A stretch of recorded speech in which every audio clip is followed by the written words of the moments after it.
Hello and welcome back to another week of the DP World Tour picks and bets. Skylar Hoak here, joined as always Tom Jacobs. We have reached the final week of the 2025 DP World Tour season. I don't want to say regular season, the playoff championship, right? Because we do have some of my favorite events ahead of this still in the calendar year. But the DP World Tour Championship this week. For all the marbles, 50 golfer field. Right now, based off the math, I think it's just the three golfers at the top who can win the entire championship. Rory McIlroy, Margot Penge, and then Tyrrell Hatton in third there. So all three of those guys live for the Race to Dubai Championship. More eyes, though, I would say probably on the final PGA Tour cards, right? In the sense that you and I were doing some pre-show math. I would say 7 are probably pretty safe. You get down to Haotong Li, he would need a lot to go wrong and a lot to go right outside of the bubble for him to lose out of his card. But those final 3 spots of Daniel Brown, Kita Nakajima, and Jordan Smith, very much in up in the air, I think, if guys play well. You would really need to see some big jumps from Rasmus Nørgaard Peterson and Elvis Smiley. But there's a lot of points at the top. You have a top 3 finish here and you're within sniffing distance, you're pretty live to jump to a PGA Tour card. So exciting week here, definitely ahead. Yeah, and I think one of the things that we kind of talked about, we were thinking back to our kind of previews from a year ago, and one of my things was basically if you didn't get one the year before, if you just missed out, you're very likely to get the next one, right? Like you by process of elimination, the good players disappear. So in 2023, Rasmus Højgaard and Tristan Lawrence were the final 2 not to get PGA Tour cards. It went down to Ryo Hitsasune in 17th. They both got PGA Tour cards in 2024. They actually finished 2nd and 3rd on the Race to Dubai behind Rory McIlroy. Last year's person to miss out was Jordan Smith. He missed out on the final card to Tom McKibben, which then didn't go down to him, which was weird. So that was a bit of a hard luck story.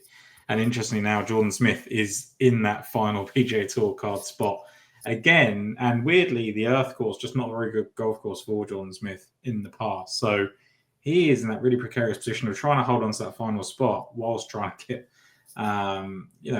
just finish off with a decent finish as well. So, yeah, I think that's actually the more interesting story because realistically now you've got, I don't think Hatton really is going to win it either. I don't think Rory's going to have a bad enough week to get leapfrogged by him. So it's really between Penge and Rory. So that is a head-to-head. Now, what I quite like about that is that Penge, I mean, we'll come on to this kind of, I guess, in a little bit more detail later on, but like Penge has got some experience of going toe-to-toe with Rory, is the one thing I would say. So it's a good sign. He played with him last week for the first 2 rounds, and it seems to think he relished that kind of prospect.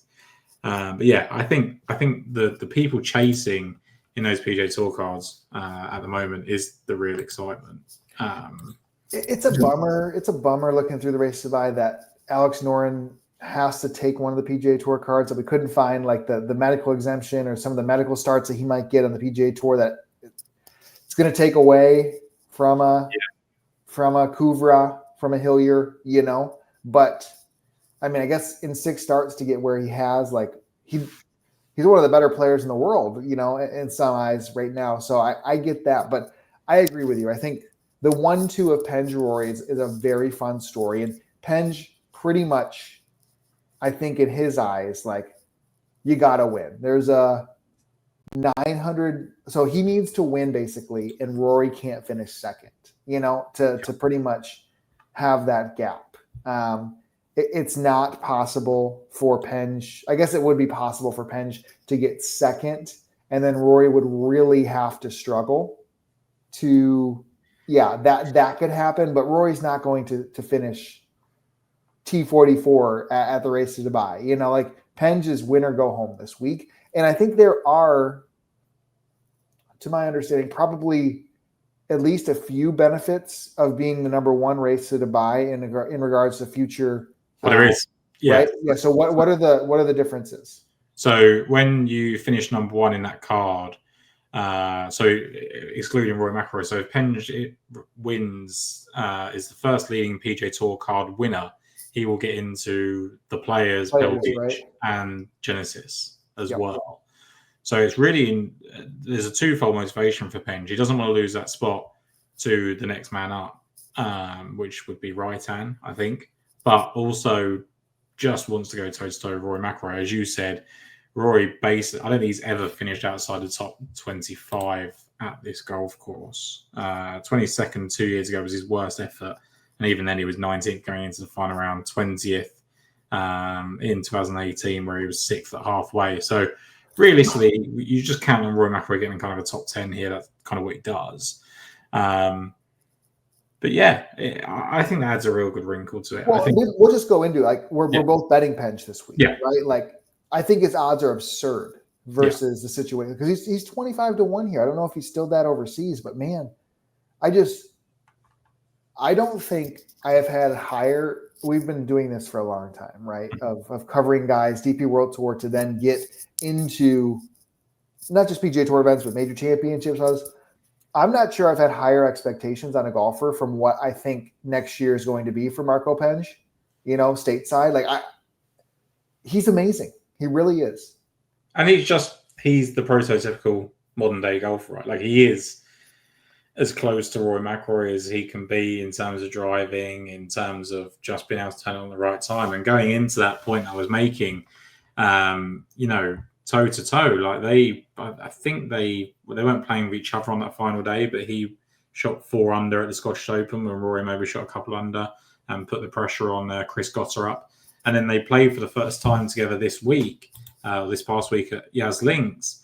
And Penge shot, what did he shoot on the first 2 days? He shot 67, 68, and then Rory McIlroy shot 68, 68. Now, we're talking about a one-shot difference. But I don't think that's really what we're focused on. Like, so many people, it used to be, didn't it? Like, if you played with Tiger Woods, you'd lose a couple of strokes if you've not done it before. Every European golfer, every English golfer, every British golfer, everyone really playing with Rory McIlroy for the first time is going to see it as a big deal. Penge said that he will feel some adrenaline on that first tee for the first time. He did say he wanted to outdrive him. He did say that he wanted to kind of outscore him. And okay, look, Rory came to the fore on the final day more than Penge did. But one of the things for me, he hasn't backed down. He really went as close as he could to the Scottish Open without actually playing with him. He then went toe-to-toe with him on Thursday and Friday, outscored him, and came good on Sunday. And I can't remember exactly what he said because it was like an Instagram story thing, but he basically said, like, I've made some mental mistakes these past couple of days. It was on the Saturday afternoon, but my game's feeling really good. And then goes and shoots like a 63 on Sunday.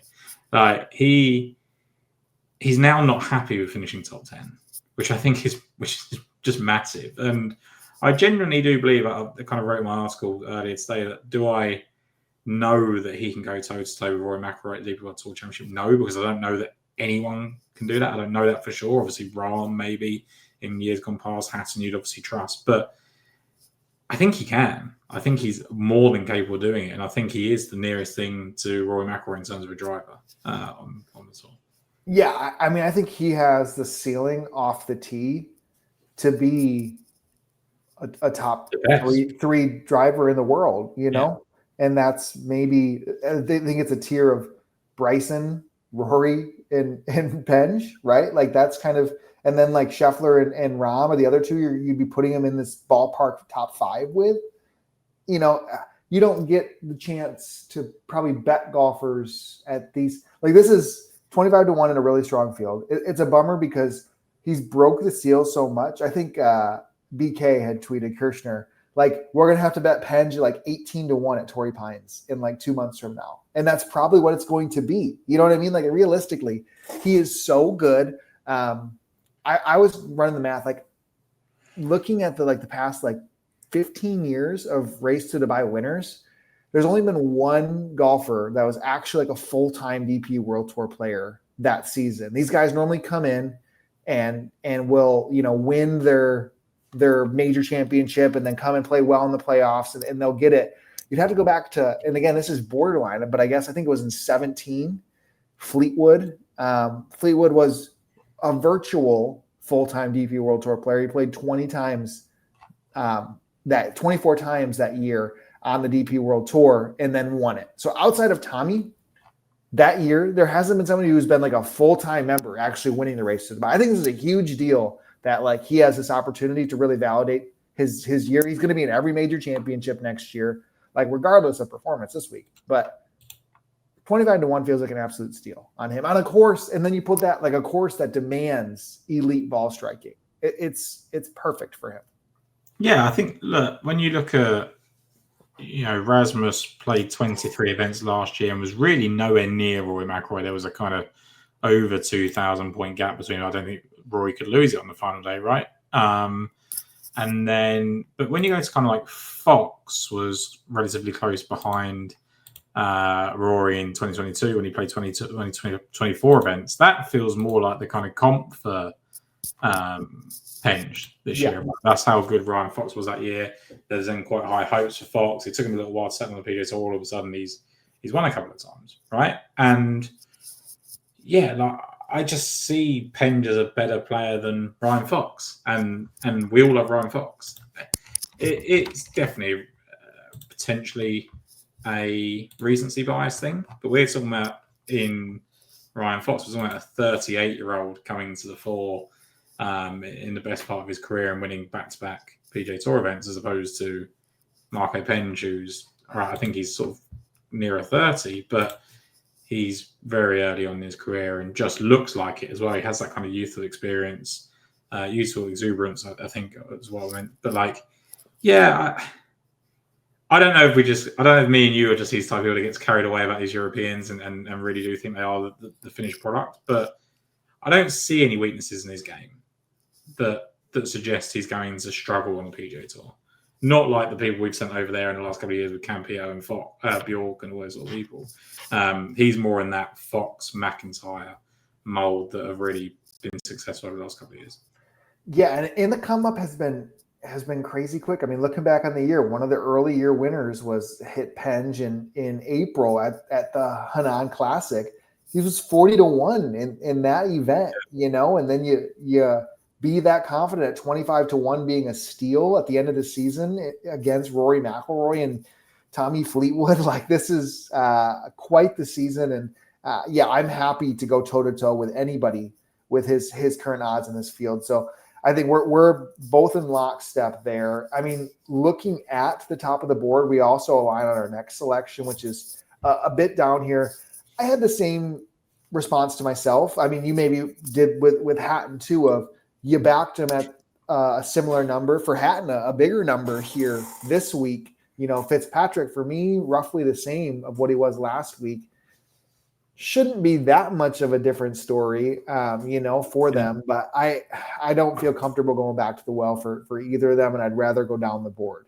So I basically told myself last week that if Hatton didn't win, then I'd have to just quit him for a little bit, because I backed him at kind of 9-1, then 12-1 in successive tournaments of Dunhill Links. And Dunhill Links, I felt like he was hard done by. Last week, he just lit himself down. Like, every time he got close to contention, he would double bogey. Lowry was exactly the same. Lowry was so disappointing when he kind of tied the lead. And then by the end of it, they're just miles away, right? Fitzpatrick's a difficult one, because I think last week we were interpreting that it would be a good golf course for him. It should be. He hadn't played there, right, at Yas Links, so we just assumed that with him having that kind of links pedigree, with him having the Middle East form, that he should have a good week there. And actually, when you look at it, we don't know whether that was a good golf course for him or not. He didn't play that well. Is that a continuation, the 32nd, of the fact that he's gone off the boil a little bit by finishing 21st at Dunhill Links, and he's just kind of got to the Ryder Cup and kind of excelled a little bit and is off the boil? Or is it he didn't like Yas Links, now he's returning to the Earth course where he's got 2 wins, a second, a fourth, and a fifth? It really is one of his better golf courses. So I think Fitzpatrick's the more difficult one to leave out, but I was happy to do so with our next selection. Yeah, I'll let you even go into it. I mean, last week, just watching and following how good Nikolai Højgaard was hitting it a cold putter away on probably Sunday to winning that event. And of places where you'd want to bet Nikolai, like this is it. That was a no-brainer for me too. Yeah, for a couple of reasons I really like Nikolai. One, for all the reasons you just said, like it's a perfect tournament for him. But over the years, like this has just been an event. There's been 16 renewals of it and only 9 different winners. You had Rory McIlroy win 3 times, Rahm win 3 times, Fitzpatrick win a couple, Henrik Stenson win a couple, right? And Nikolai Højgaard's been 4th and 1st in this event. When you look at the form, you've got the 3rd last week. You've also got the 14th at the Bay Current Classic in Japan, where he was 4th after round 1. You've got the 2nd at the British Masters as well. Hit the ball really nicely last week. He hit his irons, 2nd best in the field, I think he was in terms of irons, led the field in tee to green as well. So everything was there, apart from the short game. But one of the things I mentioned about the short game, yes, that did let him down ultimately, and he was only a gradual gainer on strokes gained around the green and putting. But when you look at the recent months, he's been abysmal in both categories. So the fact that he kind of marginally gained in both is actually a huge improvement. He's just that type of player. When he comes with that kind of confidence and swagger, I really do believe that he can. We talk about targeting people that we think can beat Rory McIlroy. I think of this list, you've obviously got the Tyrrell Hattons and the Tommy Fleetwoods. McIntyre's now done it. Fitzpatrick could, but it's a very short list. Like, I don't even know if Aaron Rai had to go against Rory yesterday, whether he would have done that. He's now beaten Fleetwood twice, which is great for him, and that will age really well in his career to 2 playoff wins over Tommy Fleetwood. But I think there's an element of comfort. He obviously likes Tommy Fleetwood. He likes his caddy. They get on well. I don't know if he'd have that same feeling with Rory McIlroy. Whereas I just think Nikolai pretty comfortable. Has done the Ryder Cup now. No reason to kind of fear him. And he's won it before, right? So, yeah, I thought the number on Nikolai and Penn were really good at the top. Yeah, I just think, anytime you bet any of the Højgaards, right, like you very well have very high miscut equity, right? And also, like, they could be the best player in the world that day, equity. Yeah. And I'm okay taking that on. And you're right about Rye, like zero talk of Rye or what happened yesterday. Just, clinical by him, hits every green, hits every fairway. And that's I don't want to say a bigger golf course, but something where like, he's not at the biggest advantage for the way he plays his game. And he just did it through the irons, unbelievable irons. I think he's the most infuriating player in the world. I have no idea when he's going to be good. And every time I think we're done with Aaron Rai and Aaron Rai's the game's going to pass him by a little bit, and it was just a hot streak, he just comes back and does this. And I have so much respect for him and his game and what he gets out of it.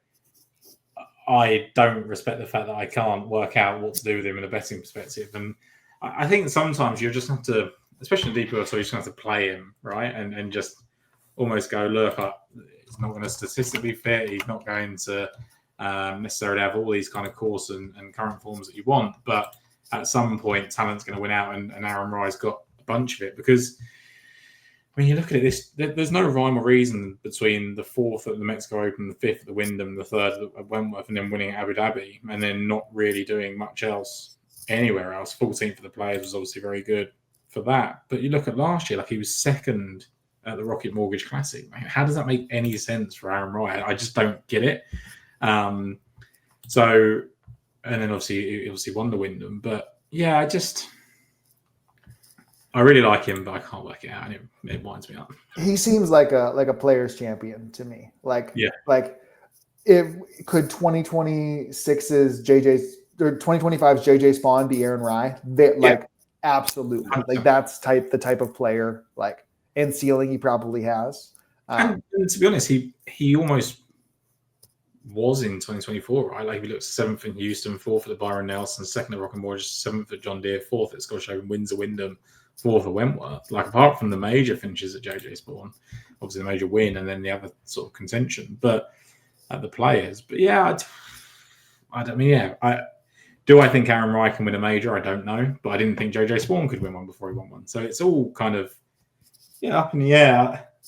I don't know what his ceiling is. The good thing is he's not gonna go out of his way to change his game and No. fall apart like a Manasara or Martin Keimer did with their swings. Like he's not gonna do that. Yep.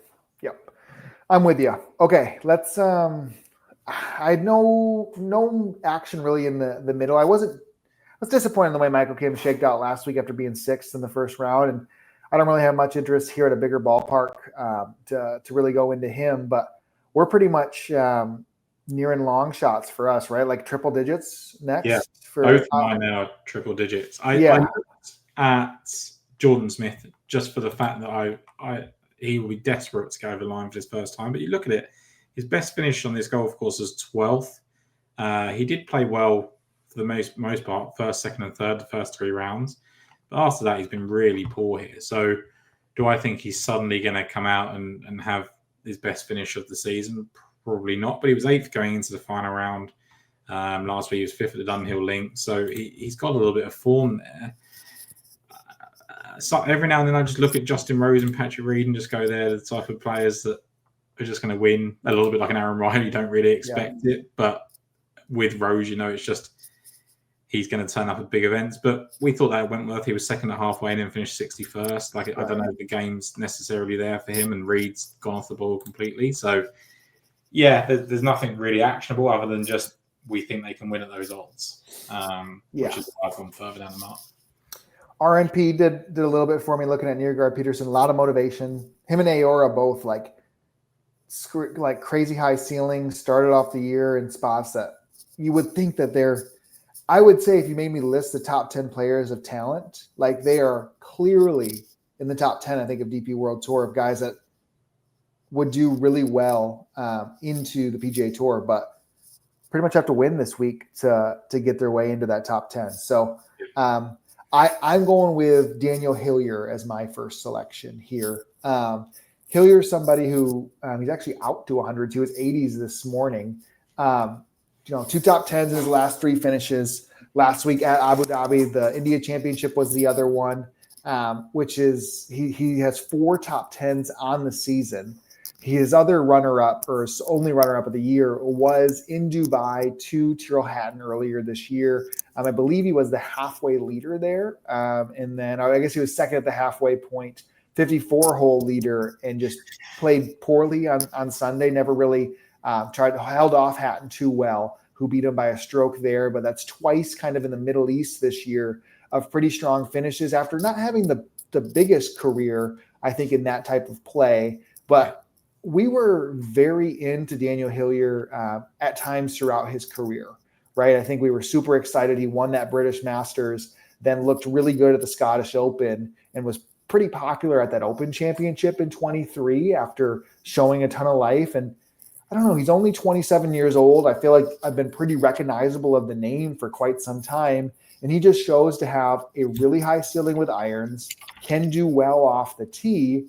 And then this year, I think the biggest improvement really has come on the greens, and that's allowed himself to get into contention. He putted awesome last week. I think he had like a 40% or higher birdie rate last week, which led the field. So it's something that I just like to note on these DP World Tour guys that clearly are showing the scoring ability, that probably have a little bit more erraticness in their game. You mentioned he had only played here once, finished T38, but outside of the first round, closed pretty strong. So I think this is a course that does have quite a bit of stickiness from a course history standpoint. So, that's probably part of the reason why we got some Penge, odds specifically, is because this is his first time here. But I think Hillier is worth a selection just based off of form and ceiling at triple digits in this field. Yeah, so I think with Hillier, one of the things I looked at with that 38th, and what we kind of like to look is kind of the round by round data, right? 2 years ago, he opens with a 75, basically rules himself out of any sort of contention on day one. He's 44th out of 50 players. Shoots a 69 on Friday and a 68 in the final round on a course that he'd never played before. Can't remember exactly what form. I mean, we can look this up. What form he was in coming into the event itself, because that's always important as well. I mean, he wasn't playing that well, right? Like he finished top 10 in Spain, but otherwise pretty disappointing. 19th in the analysts here, 6th. fine. Like he'd finished 33rd at the Nedbank the week before, so nothing special. But when you look at those 69 and 68, it's easy just to go, oh, that's not a great score. You kind of need to be shooting 64, 65 out here to show yourself like as a top contender. When you look at last year, Rory McIlroy shot 67, 69, 68, 69 to win. So that 68 and 69 is pretty much the kind of score you need to go for. In 2015, when Rory won, he went 68, 68, 65, 66. And then, before that, 66, 67, and a pair of 66s as well. But you can kind of win with kind of 68s and 69s. Matt Fitzpatrick did it. 2 68s to open, 69, 68 over the weekend in 2020. It obviously is dependent year on year and kind of weather, but I think the 69s and 68s kind of age better here than you would kind of expect. I think the steady kind of tournament as opposed to kind of shooting 62, 63s around here is more often than not plenty good enough. Yeah, he just fell kind of off the map in the middle of the year and resurrected it at a really good time. I mean, he is 17th on the ranking, so there is that motivation clip, right, of him just being a guy that needs to play well to give himself. And I think he would kind of fit well on a PGA Tour setup too. I mean, again, this is just us having a classic bias of like, man, I could see a lot of these guys sneaking out of the tour and being in contention. But this past year was pretty bad from that DP World Tour class. Yeah, I'm a bit on the fence with how I think I think he'd have a couple of good events that he could really take advantage of, and I think his upside is really high. And he's the sort of player that I think if he was top 5 with a round to go at the Open Championship, no one batters an eyelid. I think that's the type of thing that I think he could do really well in. I don't know about regular kind of PGA Tour events in, wherever it may be, Houston and all those sort of things. But we don't know until we know, right? He's got the skills that, as you said, he really does peak with his irons at times. When we know people are going to struggle, it's these kind of Bjorks and Campillos that really don't hit it very far that are going to struggle. I think Cougar would potentially fit in that category, right, if he was to get a card. So do I think Hillier would outperform a Cougar and be more suited? Probably. Mind you, I was screaming from the hilltops for Nicholas Norgard Moeller and Jesper Svensson a year ago, but I do feel way better about Penge than I do those guys. But I think with Norgard Moeller and Jesper Svensson, I think in time, as much as they were the perfect modern day golfer, I do think they just got hot. Right, and I think it's very easy for us to get drawn into that, and it's very easy for us to say that now they've not played very well on the PGA Tour. But they've shown in spurts by shooting. I think Jesper Svensson shot 62 last week, right? Like they do show that they can fit that type of golf. So I think the overall assessment is right. I just think Penge is such a different prospect. I genuinely do think that I think he's closer to McIntyre and Fox than he is these guys. And, McIntyre has really kicked on leaps and bounds, and maybe we didn't even know McIntyre was going to be as good as he's been. But, yeah, he's way closer to that than he is the others. Yeah, I'm with you. You want to go on your independent selection, then we'll close with the one that we're both on? Yeah, so for me, I've gone with Laurie Kanza, which I thought you may have been in on. And the reason I've gone with Kanza, we've mentioned him a couple of times. I think I sort of said last week that I wasn't going with him, but he was kind of on that list of players that I thought were worth a mention. Because he'd finished second at the Genesis Championship, right? 3 weeks ago, 2 starts ago for him now. And last week, he was 10th going into the weekend. He'd shot 69, 65 to open up at Abu Dhabi. And it's been a bit of an up-down kind of period for Kanza. Now, interestingly, I forgot that he was the first live golfer or person that defected to live at any one time to now play on the PGA Tour. He played at the Players' Championship this year. I don't really remember how he got into that, whether it was world rankings, I'm guessing at the time.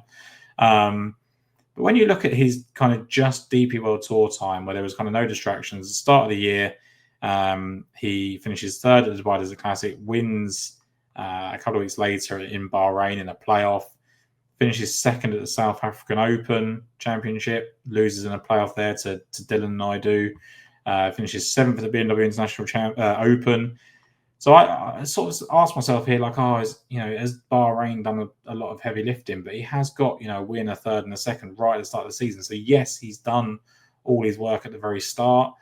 Hasn't been able to kind of capitalise at Wentworth and the Irish Open where people have played him, even kind of looking at him kind of the Scottish and maybe even the Open at sometimes. He's not done it. But then he just looks like he's coming to the fore again. He was second at the Genesis Championship, as we said, 3 shots behind the lead, obviously, but kind of played his way out of it on the Friday. Last week, really strong start, couldn't keep up with the scoring. That was because his approach play let him down, which was disappointing. But he was the third best player off the tee, just behind Rory and Penge. And when you look at his history at this golf course, he finished 5th on debut, but he was the 54-hole leader that week, shot Friday 66, Saturday 68 to really put himself in the mix. He closed with a pair of 68s when he was 27th in 2021. And then last year, 2 middle rounds of 68 again. And I'm just looking for that player that can consistently shoot 68s and 69s at his golf course. And Cantor's one of them. Again, a little bit like Hillier, he played himself out of it in the opening round last year, shot 74 to Hillier's 65. But those 2 rounds of 68 put him back into a respectable position. And when he's playing as well as he has done, i.e. finishing second 2 starts ago and then being 10th at the halfway point last week, I think coming back to this golf course, and in that confidence, knowing that he's got a PGA Tour card all but wrapped up, really, like it would have to be, I guess it's a little bit precarious, but, it's his to lose. I think he'll feel really good about his game. So we know he's got the upside. We know he's kind of had a chance to win at Wentworth. We know he's had a chance to win here. So that all feels really good. I just feel good about him. You look at the fact that he's been, 3rd and 4th in Desert Classic, Dubai Desert Classic. He's won the Bahrain Championship. He's finished 5th here, loves this part of the world. And the upside's big for Cantor. And he's 100 to 1.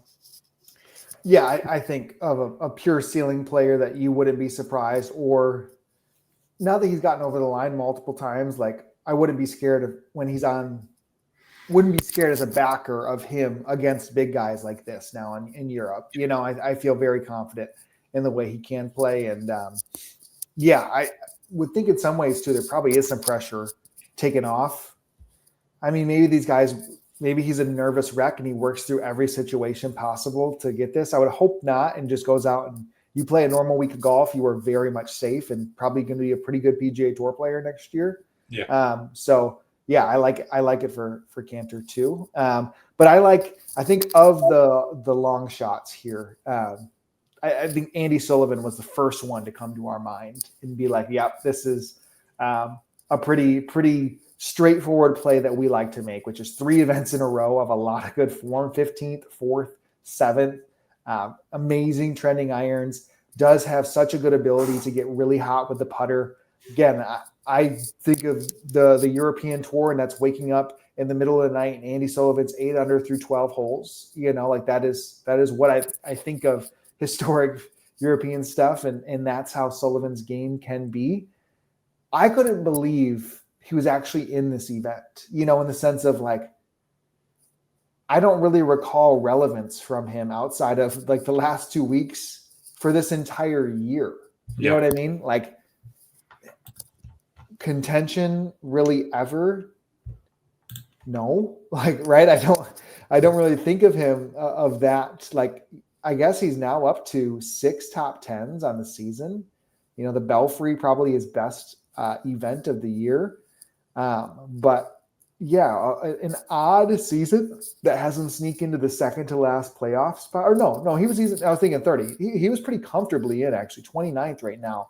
But I think this could be a spot where he puts it all together. And like, of a player who's not built around power, he's found himself very comfortable at this golf course. Yeah, it's amazing with Sullivan. As you said, I was like, how did he get here? And one of my things that when I wrote up was that he'll just be delighted to be back in this kind of level of golf. Like 2023 was the kind of years before that were quite rough. He did start putting it back together last year, but again, in spurts, like you said, it didn't feel like he was necessarily going to win at any point. It was a little bit of concern for Sullivan there, but he is this player that can just get so hot with irons, can get so hot with the putter. I mean, he's been 7th and 8th the last 2 starts in strokes gained approach. He was good tee to green as well last week overall. And we're now looking at a player. I mean, we mentioned a 15th, 4th, and 7th for the last 3 starts, but you've only got to go back before. He had a bit of a weird run of missed cuts, but 7th, 16th, and 5th between the Nexo Championship, the Danish Golf, and the Belfry as well. So seems to be going on these kind of little runs. And you look at his record at the course, and he lost to Rory McIlroy. He led for the first 3 rounds of that tournament, and then so he was tied for lead in round 1, had a 1-shot lead on Friday and Saturday. So to sit on a 1-shot lead for 2 rounds with Rory McIlroy chasing down on Sunday, it's no surprise that he kind of buckled. And when I say buckled, he lost by 1. He still shot like 68, I think. So, and that was Rory, like 2015 Rory, like as good as it gets Rory, Yeah. And that was Sullivan's peak, right, as well. So there is that element to it, and he got onto the Ryder Cup team shortly after that. But since then, he's added, a couple of top 10s, 2 10th place finishes to be exact. And then last year, when he was playing for the first time in 3 years at this event, that sort of shows the kind of fall off is the first time he's actually got back here. He had a really slow start, but then he shot a fine around 67, just to kind of show, look, I know my way around this golf course. Yes, he might have been able to do it kind of off the pressure, but it kind of suits him back in. And I was watching a bit of the coverage on Sunday, and I was kind of disappointed that Hassan and Lowry were out of it by kind of Saturday, really. But he was like flag hunting for a lot of it, and he wasn't there to kind of make sure he secures anything, or he was there to win. And he double bogeyed on 16 and parred the final hole. But that was ultimately the difference, because really there's 3 shots that he's given away there, and that would have put him tied with Rory McIlroy on 24. Okay, he's still not making the playoff, but really 2 holes that kind of let him down towards the end. And you can't just give people birdies, but the 18th was a huge birdie chance for a lot of people. I mean, Højgaard, came within inches of eagling it, right? So when you think of, you mentioned about the kind of opening rounds and what he's done, but the last 2 tournaments that he's won by 9 shots and 7 shots. Like, he's just that type of player that can really motor down, and he hasn't done it in this grade. Like, he just hasn't. But he's played well in an Open Championship. I think he was 12th in one of those back in the day, and he's played the Ryder Cup. Like, what he played on the biggest stages. He's been there. He's played with the biggest players. He's shown comfort level in those situations. I think it's just he seems to get hot. Maybe he's like a true DP World Tour journeyman. He didn't have the opportunity when he got hot to get on the PGA Tour, right? He probably had some spot starts and maybe didn't take advantage of them. But yeah, I don't know what Andy Sullivan's ceiling is, but I do know that he's 38 years of age. He's in the second half of his career, and seemingly back in form and ready to go again. So I'm pretty confident with Sullivan and how well he plays it. Yeah, I mean, in also like the hardest event, or I guess the biggest event that he's played in field of strength wise this season, 17th at the Scottish Open, right? This past year, I guess he missed the cut by 1,000 strokes at Wentworth too, which is probably the second biggest event he's played into. But I'm pretty impressed at a big power course like the Renaissance Club can be, that he hung in there pretty tough against obviously a really, really strong field there. So yeah, I think seeing the way he has strung together at his absolute best and you could make that argument for a lot of players, of course, right? Yeah. And it's few and far in between when Sullivan has done that. But to your point, it has gone on to be legendary type of performances of how much he can beat people. So I think with the form, and then again at the number, you can get here triple digits. I really like it for Sullivan. I just think realistically, it's going to go to one of those at the top. And I think Penge and Nikolai are the people that we've kind of pinned our mast to, right? He's going to be one of these best players, but who is the people that can challenge the most? And I think Sullivan definitely fits in that bracket. I think English players in general do really well here. We've got Hillier and Cancer we've mentioned as well. And for different reasons. I think Hillier, because we think he's chasing that PGA Tour card, he's just playing really well, right? And then Cancer, because I think just the course and the Middle East in general has been really good to him. But yeah, you've just got to have that inner belief. Like Nacho Oliveira is playing really well. Do I believe he's going to go and win the DP World Tour Championship? No. Do I think it's going to be motivation to win that and get a PGA Tour card? No. I just don't think he really cares, right? So I think whereas someone like a Sullivan, who go, look, I'll have another crack at the top level again. And he's been there. He's been close to it. He's kind of been on the prefaces before. And And had he have done this earlier in his career, I mean, I guess with a win, he does get a PJ Tour card, right? So it depends what his motivation is. That's the amazing thing, is that we're focusing on the bubble people, but there's a lot of these players that can go and, I mean, Nacho Rivera can get a PJ Tour card with a win. I mean, I wouldn't be betting that, but like you can do that. So the other wrinkle to it that I thought about was like, so Højgaard finished, he's like 84th right in the FedEx Cup. I guess there's no danger he's going to fall out of those top 100s at this point. No. Because he'd have because they're not going to get enough points at Bermuda in the RSM to overtake him. So he's safe to assume that he's not going to take up a PJ Tour card, right? If he wins. Yeah, I don't think there's any way that would go that bad for him. Yeah, so it's not going to be a Noren situation where it's like, oh, they've kind of taken one away. Yeah, because Noren is outside of the top 100, I believe. Yeah, Noren is 122nd. Yes. So that's why I don't know if Noren went and won the RSM next week. Like, would that change and then fall down? I kind of think so, actually. But, I think that would go down. I'm pretty sure someone has already benefited from that happening. Yeah. It's just been when McKibben gave his up, there was like no other. Right. Yeah. That's still weird to me. I still don't. Well, same thing with Morank was the number one guy, and he left too. So yeah, it's funny. Of other guys, there's only one person that I really kind of gave a little bit of thought, was Tristan Lawrence at just such a big number. I think it was 125 to 1. He's as frustrating as it gets, right? Of guys one to back, but you get him at a big number at a course that he has shown life at, a fifth here. The interesting thing that I saw with him last week, stat wise, again, he was 62nd in the field last week, putted like he was blind, right? Lost like 8 strokes on the greens. I think he had 29 approaches inside of 10 feet, which was second in the entire field in that category.